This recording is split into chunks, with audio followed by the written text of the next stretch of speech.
Assalamualaikum warahmatullahi wabarakatuh. Baiklah, pada pertemuan pagi hari ini kita akan membahas pelajaran fikih kelas 10 Madrasah Aliyah semester ganjil bab 1 dengan tema konsep fikih dalam Islam.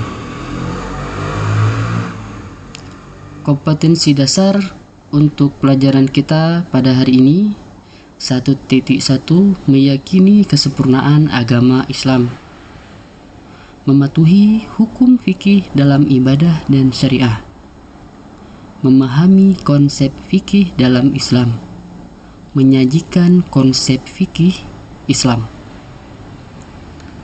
Tujuan pembelajaran yang akan kita pelajari hari ini diharapkan mampu menjelaskan konsep fikih, mampu menjelaskan ruang lingkup fikih, mampu membedakan antara fikih, syariah, dan ibadah, mampu menjelaskan macam-macam ibadah dan karakteristiknya, dan memahami tujuan ibadah.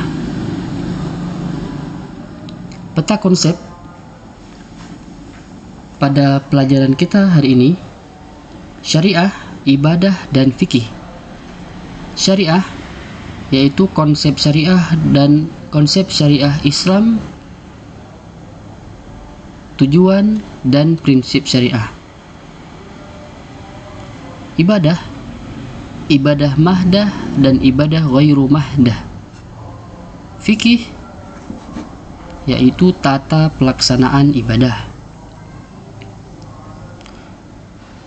Materi pertama yakni tentang konsep fikih dalam Islam.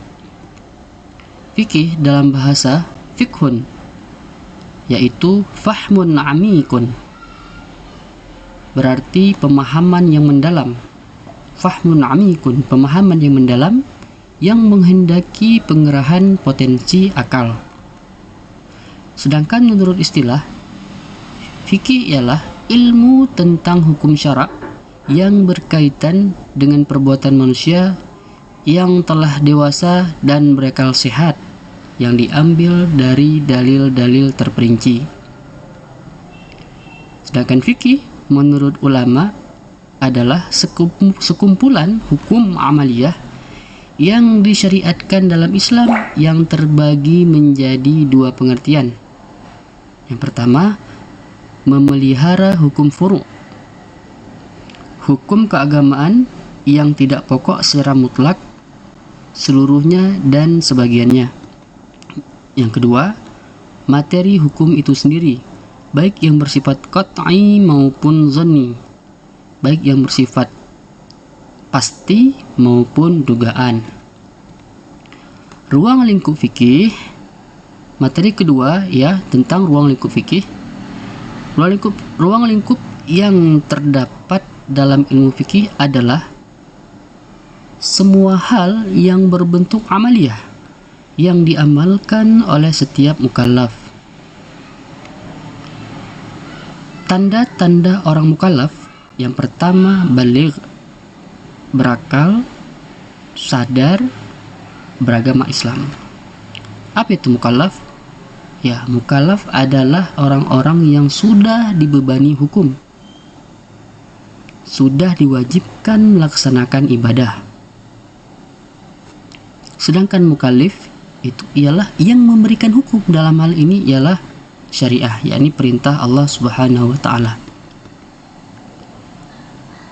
Materi selanjutnya ialah tentang perbedaan fikih dengan syariah. Syariah, hukum-hukum dan tata aturan Allah yang ditetapkan bagi hambanya untuk diikuti,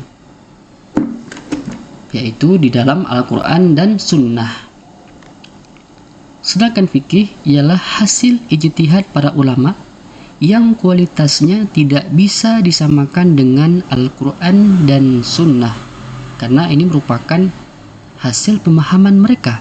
Fahmun amikun tadi yang kita bahas, yaitu tentang pemahaman yang mendalam. Nah, dalam hal ini ialah pemahaman para ulama. Syariah hukumnya itu bersifat qat'i, pasti. Kebenarannya itu 100%. Sedangkan fikih itu hukumnya bersifat zonni, yakni dugaan yang tidak sampai 100%. Syariah, hukum syariatnya itu universal, hanya satu tetapi harus ditaati oleh semua umat Islam. Seperti misalnya contoh perintah Allah, perintah melaksanakan sholat dalam Al-Quran. Sedangkan fikih itu berbagai ragam cara pelaksanaannya. Misalnya dalam Al-Quran tentang wudhu, ya Allah perintahkan kita untuk bersuci sebelum sholat.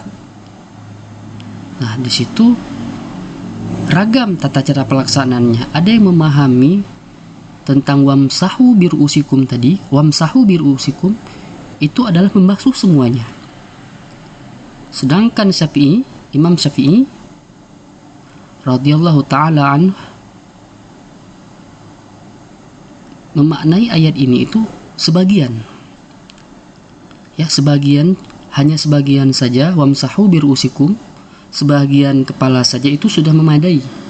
Nah, ada pula ulama lain yang mengharuskan membasuh seluruh kepala. Nah, disinilah letak perbedaan syariah dan fikih.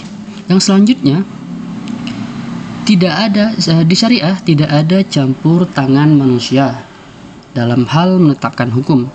Sedangkan fikih adanya campur tangan para ulama dalam penetapan pelaksanaan suatu hukum.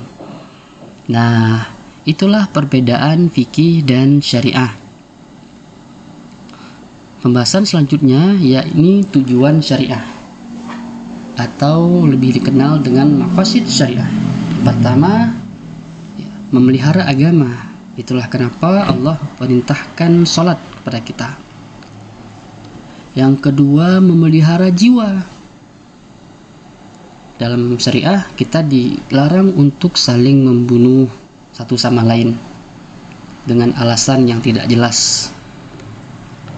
Yang ketiga, memelihara akal. Itulah kenapa Allah melarang kita untuk minum minuman keras. Yang keempat, memelihara keturunan. Nah, ini contohnya seperti larangan Allah untuk mendekati zina. Mendekati saja sudah tidak boleh, apalagi melakukan perbuatan zina. Na'udzubillah summa na'udzubillah. Yang terakhir, memelihara harta sebagaimana perintah zakat, ya, mensucikan harta. Yang tujuannya untuk mensucikan harta, membersihkan harta kita, karena dalam harta yang kita miliki ada hak-hak orang lain di sana yang harus kita keluarkan.